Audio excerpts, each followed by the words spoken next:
ఇంట్లో చదువుతుంటే ఆ మజాయే వేరండి.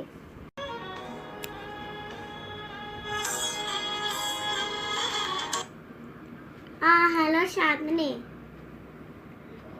ఫేస్బుక్లో నా వీడియోస్ చూసావా? అందులో నేను నా కడుపు బాల్ల బండగా కనిపిస్తున్నానా? ఉండు, నాకు వేరే కాల్ వస్తుంది, తర్వాత చేస్తాను. చూసారు కదా, కొంచెం బుద్ధిగా ఉంటే చాలు బండగా ఉన్నా అని అనేవాళ్ళే. వీళ్ళేమో పెద్ద హీరోయిన్లా ఉన్నట్టు. ఫ్రెండ్స్ చుట్టాలు అనుకుంటాం కానీ వీళ్ళు మన ప్రాణానికి దెయ్యాలు. కొంచెం లావ్ అయితే చాలండి, లావ్ అయిపోతున్నారు, ప్రాణం తీసేస్తారు. నేనేమో వాళ్ళ సొమ్ము తిని లావ్ అయినట్టు.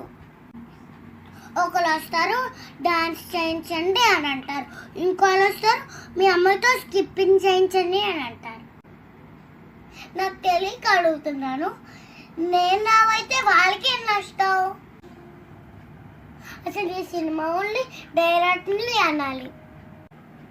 మెరుపు తీగలా ఉంటే అందంగా ఉన్నట్టు క్రియేట్ చేశారు. పాత సినిమాల్లో చూడండి, హీరోయిన్స్ ఎంత ముందుగా బొద్దుగా ఉండేవాళ్ళు. ఇప్పుడేం పోయే కాలం వచ్చింది. మరి కొన్ని గ్యారెంటీ ఇస్తారా సన్నగా ఉంటానే హెల్దీగా ఉంటారని? వాళ్ళకి తెలుసు వాళ్ళ లోపల ఎన్ని రోగాలు ఉన్నాయో. మేమే పట్టు కింద పడినా కొంచెం ఫ్లష్ ఉంటుంది కాబట్టి అంత తొందరగా ఏం విరగం. అబ్బో, నాకు లేని బాధ మీకెందుకు అనండి. ఇంకోసారి లావుగా ఉన్నావు అంటే పలిగిపోతుంది.